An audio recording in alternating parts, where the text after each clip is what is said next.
The MMA fortune teller. The teller. The teller. The teller. The teller. The teller. Guys, the teller checking in. We're going to be breaking down UFC Fight Night Glover Teixeira versus Anthony Smith. Of course, this fight card is not as good as UFC 249, but it's a tough card, to compete with, man. That was one of the best cards we've had in some time, and not only was it good on paper, but it really delivered. As you guys know, we're going to be talking about UFC 249 here in a second, and but yeah, we do have a fight card taking place on Wednesday, which is it's a little different. To my knowledge, I believe that's the first time we're ever having a UFC card take place on a Wednesday. Wednesday evening, day, night, doesn't matter what time of day. I don't really remember a card ever taking place during the week, so that's a good thing. And then we have another card on Saturday again, so Dana White is really making up for time lost. And yeah, we're going to get into UFC Fight Night, Smith versus Teixeira, but we got to take a look back at UFC 249. Like I said, the card definitely delivered big time. The main event, man, oh my God, the main event was absolute fireworks. But let's start up from the bottom of the card, and then we'll work our way up to the top. Of course, for the teller, man, it was another profitable night. And actually, before we start breaking down the card individually, let's pull up the bets that the teller did have. Went 2 for 3 on the night. It was a profitable event, and it actually was a profitable event for me with about 4 fights into the card. So for those of you guys that follow me on Instagram, you guys already knew that, but I was able to relax going into my last bet, which was Dominic Cruz. You guys knew I was high on Dominic Cruz. I didn't like the way that fight played out. I would have liked to seen it gone 5 rounds. Not going to say I felt really confident Dominic Cruz was going to win the way things were going, but he was having his little moments. I know they had the weird little headbutt, and then right after they resumed action, man, Dominic Cruz ate a nasty knee, and he took some shots, man, 11 shots. Unanswered. But in my opinion, Dominic Cruz was definitely working his way back up. You got to see that play out, man. I wasn't a big fan of that stoppage. I think it was Keith Peterson or whatever his name is. And Dominic Cruz was not happy with that. He said that Peterson smelled like alcohol and cigarettes. Kind of looks like that type of guy. But, it was what it was. Dominic Cruz shouldn't have ate the knee, and that's what it was. But the main point I'm making here, man, is it was another profitable event for the teller, man. Hit that Ryan Spawn, Vincent Luque parlay. Ryan Spawn, man, didn't look the greatest and definitely didn't look like minus 425 or anywhere near there. But, Sam Alvey's a guy I like to fade because even on his best day, he still can't pull off the victory because he's constantly backpedaling and he has no volume. And it doesn't look good for the scorecard. So, if you're going to sit against the cage the entire fight, you're going to lose those decisions. So I felt confident in that. I like Vincent Luque again here in the rematch. He won the first fight by a finish. Finished Nico Price here again. But Nico Price definitely looked a lot better in this fight. And that was a dangerous fight. But cashed that. And that pretty much covered my Dominic Cruz play. And then Carla Esparza, 5-unit play. Almost profited about 3.4 units. That was a solid fight. I heard people saying that was a questionable decision. I completely disagree. I thought Carla easily won 2 of the 3 rounds. The one scorecard that was 30-27, I kind of disagreed with that as well. I didn't think that Carla won that second round. But if you guys were listening to the commentating, that commentating would have skewed you guys the wrong way. Every time Michelle Waterson threw a little leg kick, Joe Rogan and all those guys, man, they're all going nuts about these little teat kicks to the shin. I don't think that was anything. Carla Esparza, when she connected, which she didn't connect that much, but when she did, she was throwing nice, heavy 1-2s. She got the takedown at the end of the first. That sealed that round. And then in the third round, she actually, she really did go in, and she threw a bunch of punches, and it looked good for the judges. I know that the commentating was saying, why is she going in then backpedaling right out? And I kind of agree with them on that. But at the end of the day, their commentating was taken away from what she was doing. And what she was doing was sealing that third and final round and winning the fight. So Carla Esparza, man, she came through for me again. And she's came through in a couple different spots throughout her career for me. So shout out to Carla Esparza. And profitable night. It was, profited over 3 units on the night. So all you guys that rode with me that had my plays, well in advance, especially the Carla Esparza, man, we've been talking about that play for a while. And I will tell you guys this, the Ryan Spawn, Vincent Luque was kind of a last-minute thing. I also had a play on Jacare Souza, which was obviously disrupted by him testing positive for COVID-19. But now, we take a look into the card, man. We already talked about the Spawn fight. Not impressed with him, even though he pulled off the victory. And he, in my opinion, will not be really wreaking any type of havoc in the light heavyweight division anytime soon, in my opinion. A guy that will be wreaking havoc in his select division is Bryce Mitchell. Bryce Mitchell's BJJ looked phenomenal. I've never seen anything like that in all my years watching fighting. The guy literally threw twister attempts out left and right, and he had one locked in, and then Charles Rosa got saved by the bell at the end of the second. You know, a lot of guys out there were picking Charles Rosa to win that fight. I didn't have any action on Bryce, but still, I was on Bryce all day, man. I thought the line was a little bit too high. And, in retrospect, I should have jumped on that, man. Bryce Mitchell, you ain't going to be able to catch him at those types of odds moving forward. I'll tell you that much. He's going to be a heavy favorite against these types of opponents, and he's going to get his camo shorts too, man. Shout out to Bryce Mitchell. I'm trying to get him on the show, man. I'm reaching out to his people and whatnot. Eventually, I really hope to have Bryce Mitchell on, we'll get him on the Thursday evening, one of the live episodes. I think he would be a good take. Then the Vincent Luque, we talked about that. Vincent came through, and what a hell of a fight. Can you imagine if the crowd was there? And I feel like the main event also took a little bit away from this fight here, because this fight was absolutely amazing. It really was. And after that, Karl Esparza, we talked about that already too. You see what I'm saying? Within the first 4 fights, it was a profitable night for me. Fabricio Werdum, man, I know he screwed a lot of you guys, man. A big, heavy favorite in this fight. Alexei Oleinik looked like an animal. All of a sudden, his chin was holding up, and close fight, and I thought it was very entertaining. And this fight actually reminds me of a fight that we'll be talking about here in a little bit. So the Cerrone and Pettis fight, man, I thought Cerrone won that fight. I was actually really disappointed. You guys know I picked him to win the fight. I thought he won the fight, and no action on him. But I'm a big fan of his, and I thought he won the fight.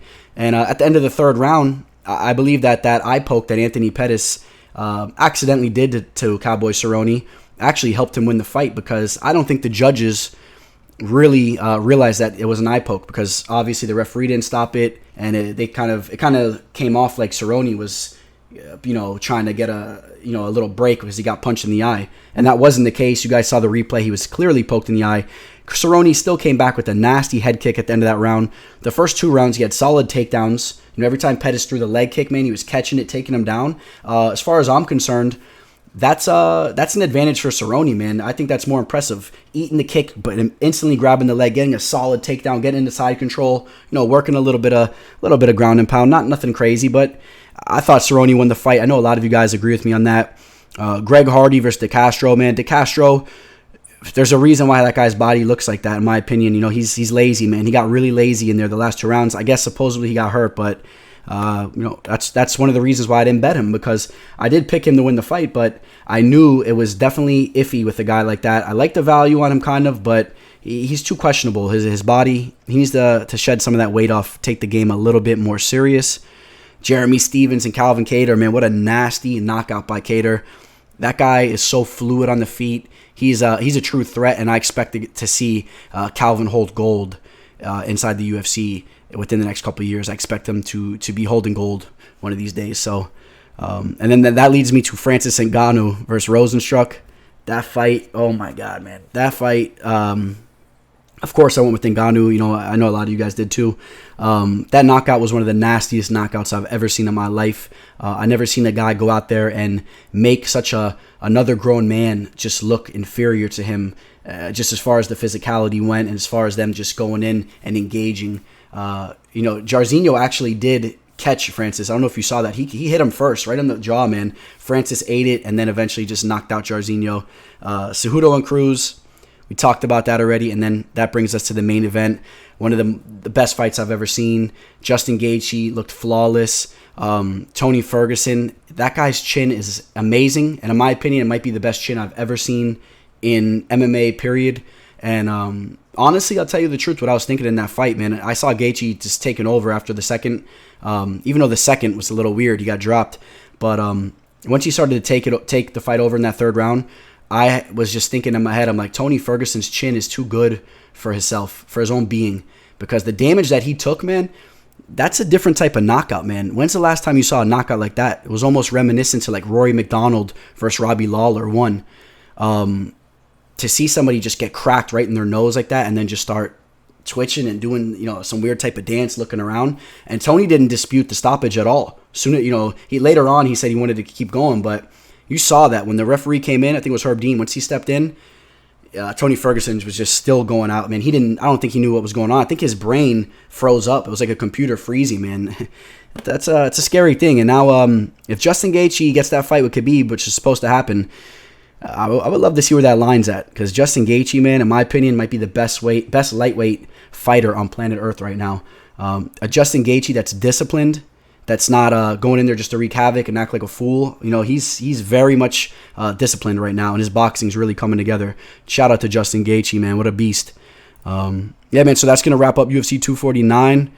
Another profitable night, and bet it's going to be another profitable event the next two going forward, man. That's what I do. So, you know what we're going to do now, man? We're going to get straight into UFC Fight Night Teixeira versus Smith. Before we do that, too, man, you guys catch me on Instagram, MMA Fortune Teller _ You know, go follow to the page, man. I'm always putting out good stuff on there.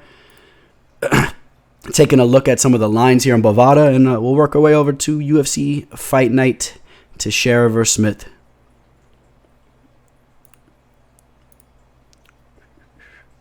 Taking place in Jacksonville. That's where all these events will be taking place here, huh? For the time being. And in the first fight of the card, we got Chase Sherman taking on Ike Villanueva. Kind of a lackluster match right here. These guys aren't the most skilled of fighters, no disrespect, but these guys are, you know, more lower tier type of fighters, but they do bring it when they go in there, and you know, and they entertain for the fans. So it will be the type of fight that's entertaining to watch. Don't expect to see either of these guys fighting for the belt anytime in their careers inside the octagon. Ike Villanueva is making his UFC debut at 36 years old. He's been around the block. I mean, you take a look at some of what he's done, man. You see him fighting over here on in legacy fights. You know, just he kind of a meat and potatoes type of fighter. He's a tough dude, kind of a journeyman that made his way to the UFC. No disrespect, man. I mean, obviously he's a stud fighter just to be able to reach the UFC.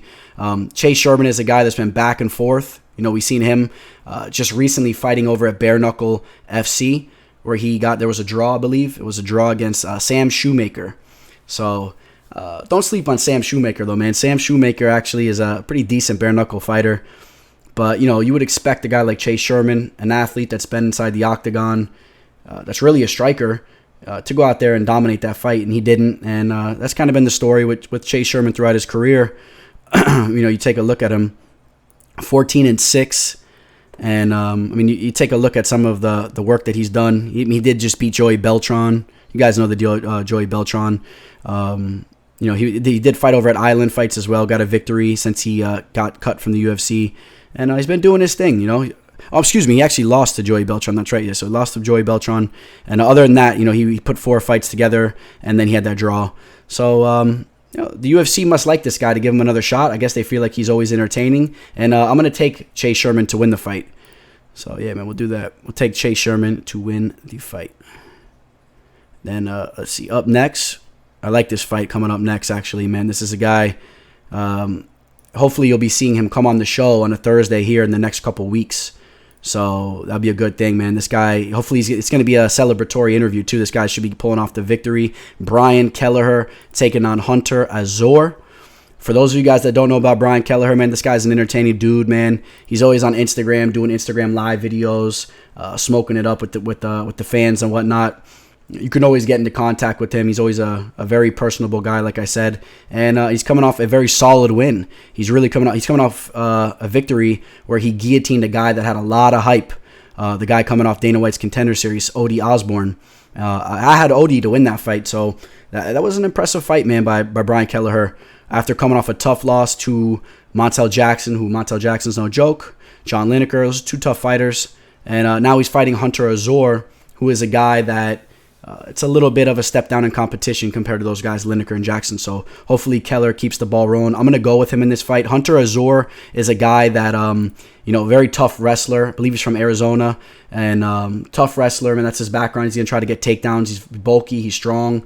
He has that man strength. I believe he's some type of Native American.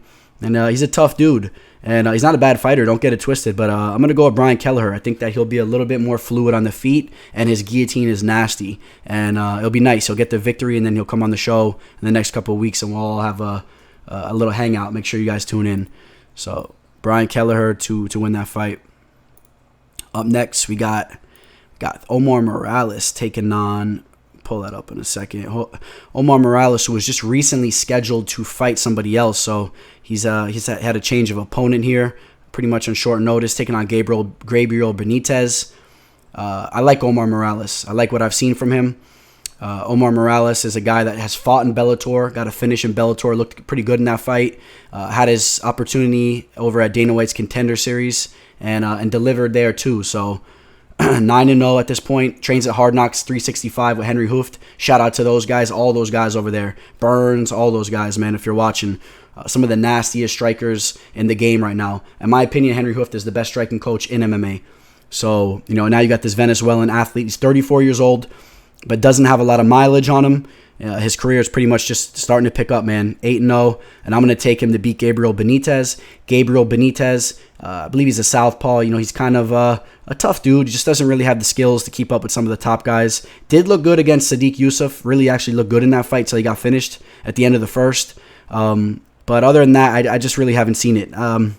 He's beat some guys. Sam Sicilia, he pulled off the guillotine choke. He's a well-rounded fighter. Took out Jason Knight, but I'm just not high on him. I'm really not. I think that Omar Morales is more athletic. I think his striking's better. It's more polished. It's more technical, and I think that will lead him to win the fight. So I got Omar Morales. All right. Up next, we got some girls throwing down. We got Sarah Moras. I know a lot of you guys like her. Taking on Sijara Eubanks. And they call Sarah Moras Cheesecake. And, you know how she fights, man. She has to pull off that Hail Mary submission. She has good BJJ. I mean, not to take anything away from her. But I think if she's going to go out there and beat you, she has to pull that submission off. She's a tough chick, but just doesn't really have the skills, in my opinion. She was one of the girls that made Macy Chiasson look like a future champion. And since that obviously was not the case after seeing what she's done recently. Was on that 3-fight losing skid against, Talita Bernardo, good BJJ practitioner, but not the best athlete. But, she's coming off, Sarah Moras is coming off the victory now, and she's getting Sarge, a girl that has consistently been overrated, constantly a heavy favorite and never delivers. But now you got to go take her here, right, at those odds. She just lost to Gaethje Correa. That was a fight she was a big favorite. Aspen Ladd, did work again against her. She's beat her twice now. But Aspen Ladd she's no joke.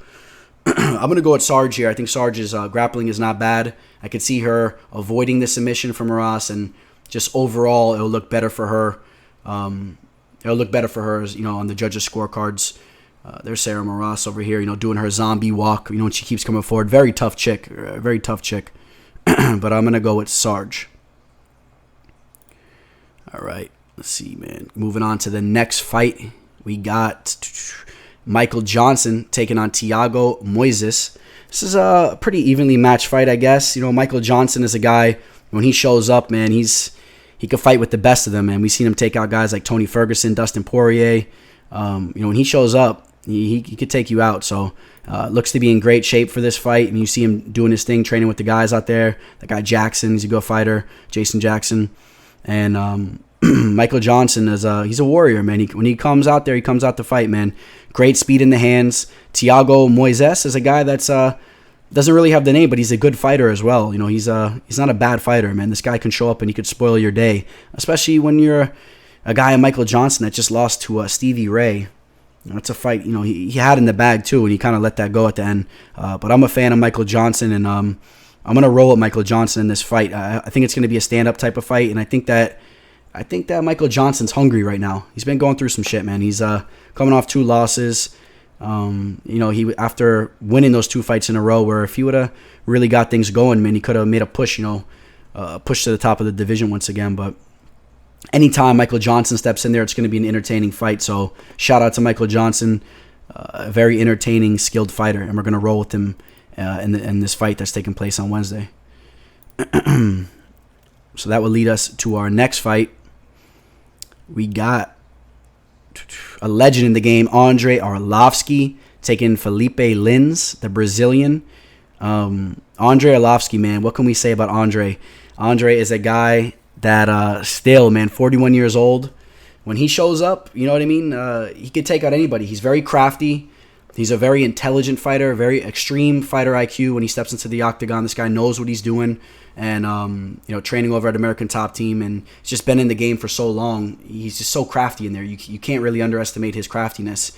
So then you got a guy in Felipe Lins who's only had, he's had 17 fights since 34. Not too many fights, compared to a guy in Arlovski that's had almost 50 fights. I think that I'm going to go with Arlovski. I think as long as he avoids getting knocked out. I know he's coming off some nasty fights. He got knocked out recently by, I believe, Jairzinho. That's right, Jairzinho took him out. But, look how he fought against Ben Rothwell. Looked good in that fight. He outsmarted an old veteran in Ben Rothwell, who we're going to talk about here in a little bit as well, Ben Rothwell. But, you take a look at these losses, man. The Augusto Sakai, the Shamil, the Tai Tuivasa. You want to see Arlovski beat those types of guys, but, don't forget about, like, when he takes out guys like Junior Albini, who was really not the best of fighters, but Stefan Struve, and that was a classic fight. And you take a look at all these losses, solid opponents over here. Really used to do his thing back in the day. I'm a fan of Arlovski, and I believe that he's going to show up here. I'm going to go with him. I'm going to take Arlovski to win the fight. Felipe Lins, I really didn't see anything that was that impressive from him. You take a look at him here. You could see the fight kind of taking place similarly to this. Lins is pretty basic on the feet. He's a tough guy. He's going to walk forward. He'll throw some nice knees in the clinch and whatnot. But I think Arlovski's ready for all that. And I think as long as Arlovski doesn't get slept, like I said, his footwork's nice, and I think he outpoints this guy. You see this type of fight, like he's out here striking with Copeland, and just doesn't look that impressive to me. So shout out to Andrei Arlovski, man, a legend. I would love to have him on the show. Maybe one day we'll get Arlovski on the show. Bumped into him at Home Depot about 5 years ago or so. He must have been just moving down here in Coconut Creek. You see that guy in person, you see him in Home Depot in a situation like that. That guy is a monster, man. You don't realize, you watch these guys in the cage. You seen him walking by, I believe he was with his wife, some type of Russian supermodel. You see him, he's just a beast, man. So shout out to Andrei Arlovski. He's right down the street somewhere. Probably bumping the dude again, man. But looking good, man. Looking good. You see him putting in work with Masvidal. The beard's looking good. He has this crazy dog, man. Awesome pit bull. And, yeah, man, Arlovski's no joke, bro. Gonna go with Andrei Arlovski. It's a close fight, but I like Arlovski. All right. And the next fight, we got... 1 second, guys. Sorry about that.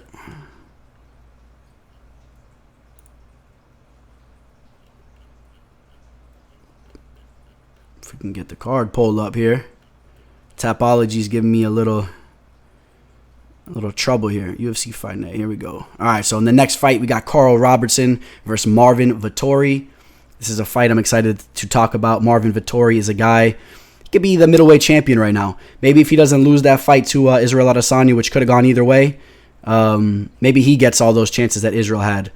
He would have been on what? He had that draw that he should have won too. He kind of dropped the ball, but he would have been on a 1, 2, 3, 4, almost a 5-fight win streak. He could have been, getting up there a little bit quicker than Israel than he is right now. Israel Adesanya, though, let's talk about Israel for a second, man. He is a true stud, 19-0, and obviously he has something else going for him. So I'm not trying to take anything away from Israel, but I would love to see these two guys fight again. I believe Marvin Vettori could have won that fight. I don't know if I really gave him the fight. It could have gone either way. And since then, man, he was just whooping up on guys like Cesar Ferreira, Andrew Sanchez, Vitor Miranda. The Omari Akhmedov was a very good fight. And that guy Omari is a solid fighter. Omari Akhmedov is a solid fighter. So that was a very entertaining type of fight. Karl Roberson is a stud athlete, a very good athlete that a lot of people think that he's just a striker, and that's not really the case. He actually has some pretty good submission skills. This guy's been pulling off subs after subs, man. Coming off a win with the rear naked choke against Roman Kopylov. That's a guy that a lot of people were high on, the undefeated Russian fighter. And he looked very impressive, man. Went out to Russia and pulled off that victory. Karl Roberson's not a joke, man. He lost to Glover Teixeira, man. That was a tough fight for him, and he took that fight up at light heavyweight. That was a tough fight for him. Cesar Ferreira, nasty jiu-jitsu practitioner as well, so he can be subbed, obviously, especially by arm triangle, but I don't think that Vettori is going to be the guy to go out there and do that. He's going to look to strike with Robertson. This is going to be a striking match, in my opinion, and I think Vettori outstrikes Karl Roberson all day. Really, I think Vettori might be outstriking almost everyone in the division. You know, we guess that rematch with Israel. I don't know, he looked good in defeat against Israel. You know, and Marvin Vettori is a young fighter. This is a guy that's getting better and better every time he steps in there. Only 26 years old, man, and he's getting proper training now. You know, coming over from Italy, training at King's MMA, one of the best striking camps in all of MMA. You're going to start to see Vettori start sleeping guys. That's what's going to happen. Mark my words, he's going to start sleeping guys. I think this guy's a very skilled fighter. You see him going at it with Adesanya here. He thought he won the fight, man. Look at Adesanya too. He looks like he thought he lost for a second there. You know, putting his hands up. That was the end of the third round. And he was only 24 years old. Israel Adesanya was 28. You know, let's see that fight ran back one day. I'm excited for that. But as I was saying, you know, I just saw Marvin Vettori fight over at, I believe it was in Tampa. That was against Andrew Sanchez, and looked very good, man. I have a video on my Instagram, man. He walked right by me. I could almost grab his shoulder as he was walking to the octagon. So, yeah, man, I'll take Marvin Vettori to win that fight. Take a look at some of these odds. But these are the odds on Bovada, man. This is a great website to use. You can get Vettori minus 165, Andrei Arlovski plus 130, Johnson, that's a pick'em fight, the Moisés and Johnson fight. Sarge coming in as a heavy favorite once again, as we talked about. Brian Kelleher plus 140. You know, but you never know what plays the teller sniping, you know, unless you're part of the team. So we talk about these fights, and that's something that I want to talk about for a second. A lot of you guys, don't just look at the picks. For those of you guys that don't know the game, if you want to profit long term, you need to know what you're doing on your select bets, man. It's all about those select bets. You have to have those sweet spots. There's just so many fights nowadays that can go either way, man, and you have to stay away from those types of fights. You know, any fight can go any way, but you have to have that statistical advantage, man. Every little percentage helps. So there is definitely select fights that you need to be targeting, and so you know that's what I'm going to do on this card as well, like I do every card. Let's see. Let me pull up the card 1 second. In the next fight, we got Ricky Simón taking on Ray Borg, which is a solid fight, man. Two guys that bring it every time they step into the octagon. And, yeah, this is going to be one of those fights I really believe when the cage gets locked, man. These guys are going to be going at it. Let's see, Ricky Simón. Ricky Simón, man, was really on a hot streak until Uriah Faber derailed him a little bit. Let's not forget about that, man. Uriah Faber, a legend in the game, came in after retiring from the game. He came in and knocked out Ricky Simón. But Ricky Simón is a solid fighter, 27 years old. Pretty good frame on him for the weight class. Coming off a loss against Rob Font. That's a tough fight for him. I definitely picked Rob Font to win that fight. I believe I even had a bet on that.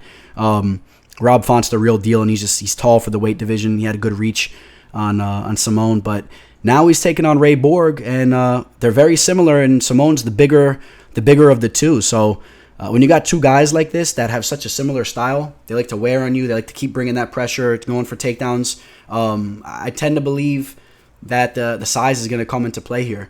So that's why I'm taking Ricky Simón in this fight. I like Ray Borg at bantamweight as well. I mean, he even has more of a gas tank, and he's a young buck too, man. Ray Borg, 13-4, 26 years old. I mean, this guy. Let's not forget, this guy's already fought for gold a long time ago. Obviously, he got armbarred, that nasty armbar by Demetrius Johnson.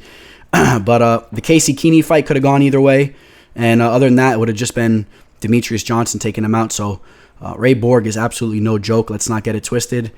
He can go out there and take anybody out. A real class act, man. An amazing father, man. You guys follow him on Instagram. You can see what he's about, taking care of his kid. And Ricky Simón and Ray Borg is going to be a hell of a fight. And I'm going to edge Ricky Simón to win this fight. I think Ricky Simón's size is going to come into effect in this fight. You see Ricky Simón kissing the mat. He was praying before the fight with Faber. It's part of his little his thing that he does messing around over here.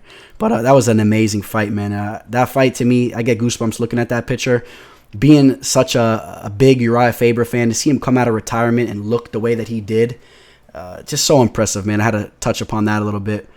Not to throw shade on Simón, because he's a hell of a fighter too, and I'm going to go with him to win this fight.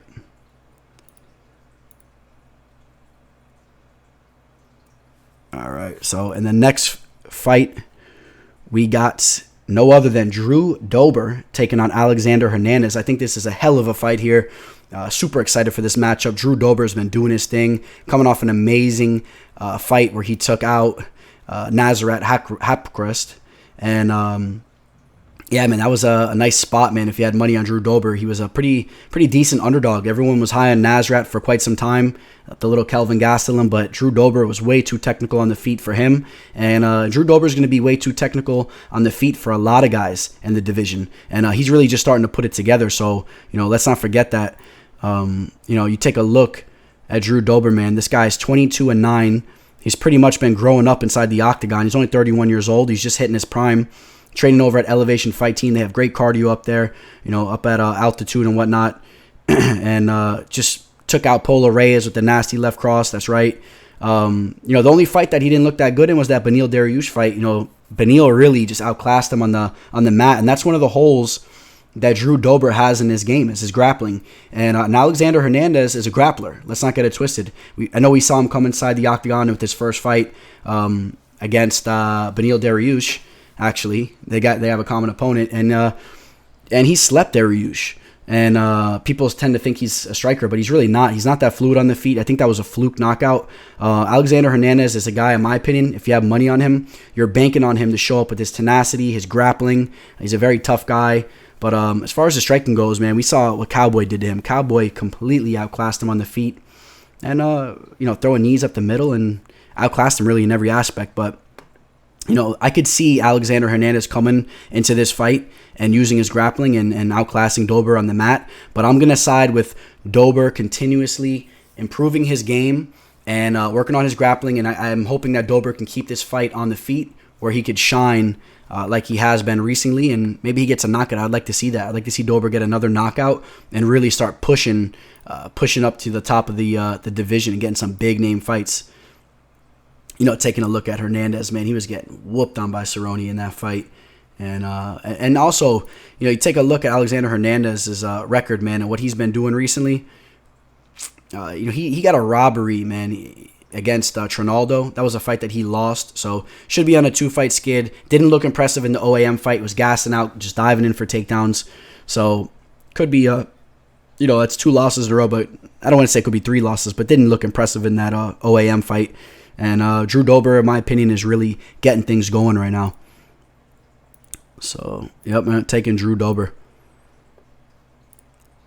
And we're almost finishing this fight card here, man. It's only 11 fights on the card.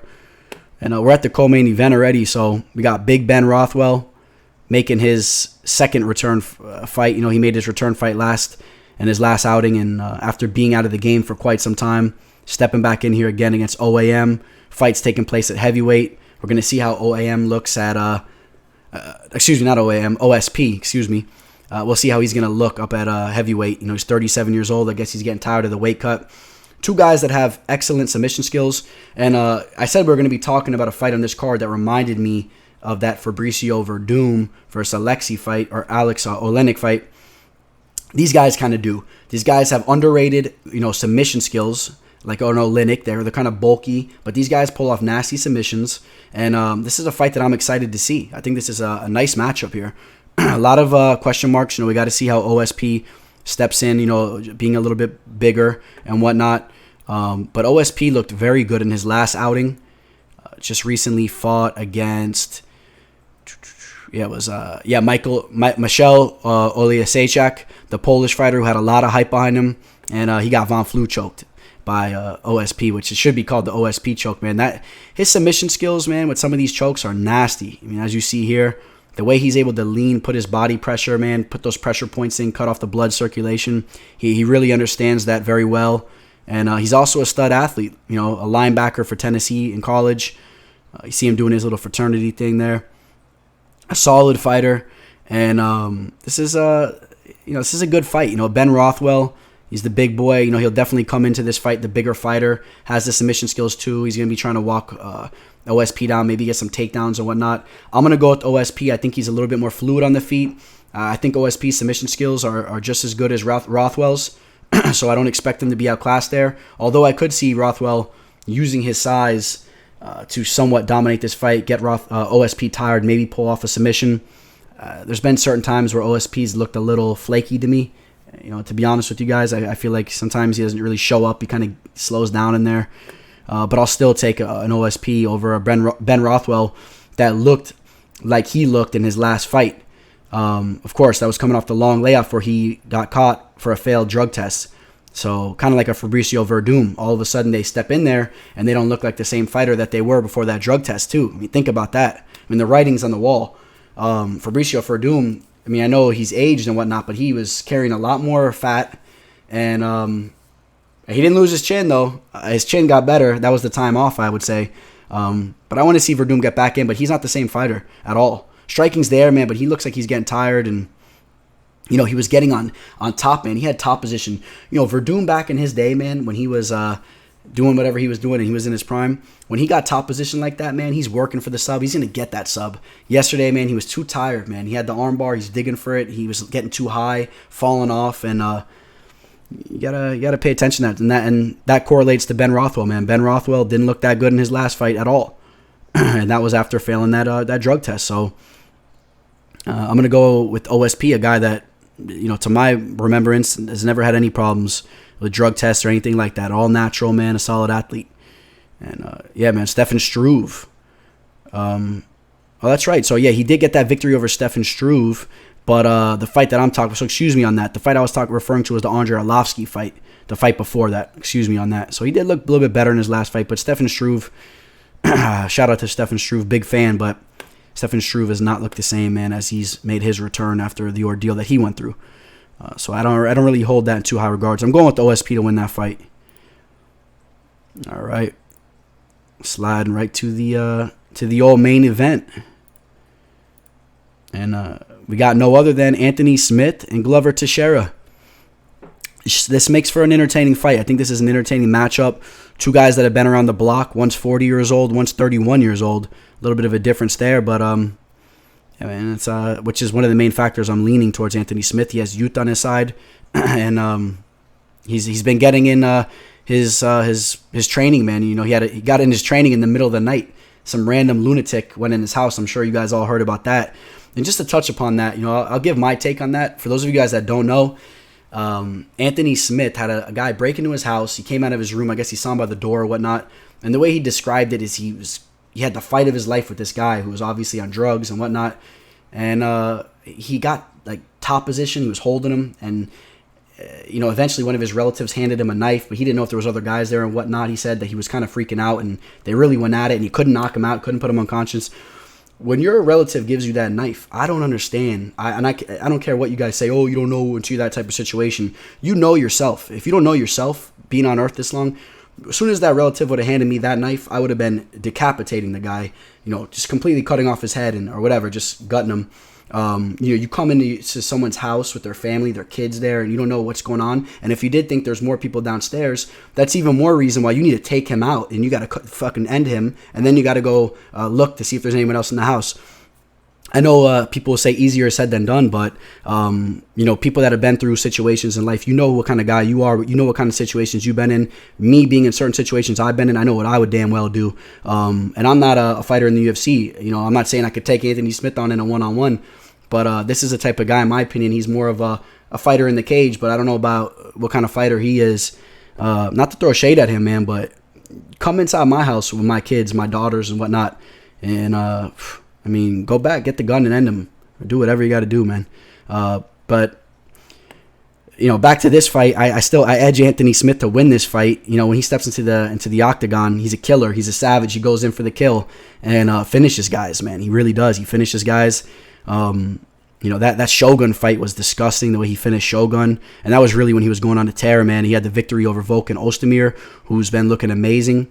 So, the submission skills are definitely there, too. This guy's a well-rounded fighter. His only loss as of recent was against John Jones. So, and then that's right, man. He went out there and finished Alexander Gustafsson, who was going to retire, but he's not now. That was a fake retire party because Alexander's coming back, is from what I heard. So, and then let's go check out Glover Teixeira. As I said, man, up there in age, 40 years old. Coming off 3 victories, though.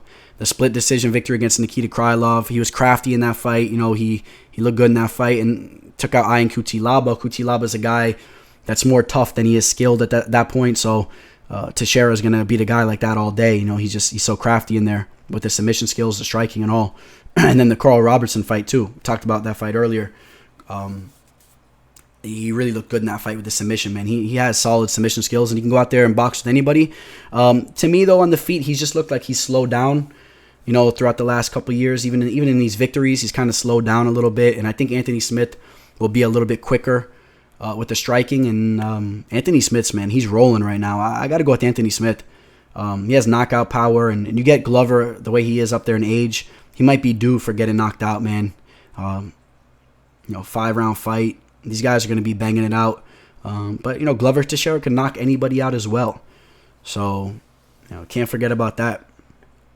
I met Glover Teixeira. This guy he's a beast, man. You see him over here, training over here. But dude's he's a solid dude, man. This guy's an all-around mixed martial artist. You know, he was one of Chuck Liddell's main training partners back in the day. For those of you guys who don't remember, people were talking about this guy forever, man. He was getting fights in once in a while on HDNet fights and stuff, Access TV, all that stuff. And, you know, he was always doing the Chuck Liddell thing. And, you know, he was supposed to be the next Chuck Liddell. And, you know, he came in, he made a run. He fought for gold against John Jones, just couldn't take him out. And then he had a couple of tough outings after that. But a class act, a solid fighter. But I'm going to go with Anthony Smith to win the fight. Yeah, man, so that's going to wrap up Fight Night, Teixeira versus Smith. But remember, it's a Wednesday fight card, so don't be too tough on it. I'm already ironing out my plays for this card, and it's going to be another profitable night, man. You guys that haven't already reached out to me, reach out to me on Instagram. You can even you can message me here on YouTube as well, but try to get to me on Instagram. You can also email me at MMAfortuneteller@gmail.com. But the best way to get a hold of me is through Instagram, MMAfortuneteller_. And this card, I'll tell you the truth, this UFC 249, I didn't feel like there was that many solid spots in the card as much as some of these other cards. So I really expect it to be very profitable events for both these two cards that are coming up here in the next 6 days or whatnot. So, yeah, man, and that's going to wrap this fight card up. And you guys will be hearing from me a lot coming up soon. Make sure you tune in this Thursday. I'm going to have a special guest. I'll be announcing that soon. Going to have a fighter come on with me. I got a whole new setup, even better than last time. The show's getting better and better. And also, you know, I'll be doing a breakdown video for UFC Fight Night, Alistair Overeem versus Walt Harris. It's a nice fight card. And I'll preview it to you guys real quick. But we'll be breaking this fight card down in a short time. You see Dontel Mays, Nascimento, a couple named Kevin Holland, Eric Anders, Barbosa, Ige, Claudia Gadelha, Angela Hill. And then really it's a top-heavy card, you know. Alistair Overeem, Walt Harris, another solid fight. Yadong Song versus Marlon Chito Vera. That's a nice fight right there. So you guys make sure you're subscribed to the channel, put those notifications on, and you guys will know as soon as I post my video, you'll be the first to see it. So, all right, you guys all stay safe out there. Hope you enjoyed the fights last night. And I will see you guys Thursday evening, 8 p.m. Eastern time. Make sure you guys check into the show and come hop on the show. Come have a discussion with the teller. We have so much to talk about. We could talk about any one of these three events and what we think about what's going on in regards to the UFC picking back up, all right? So on that note, there's only one thing that we could do at this point, and that is signing out, the teller.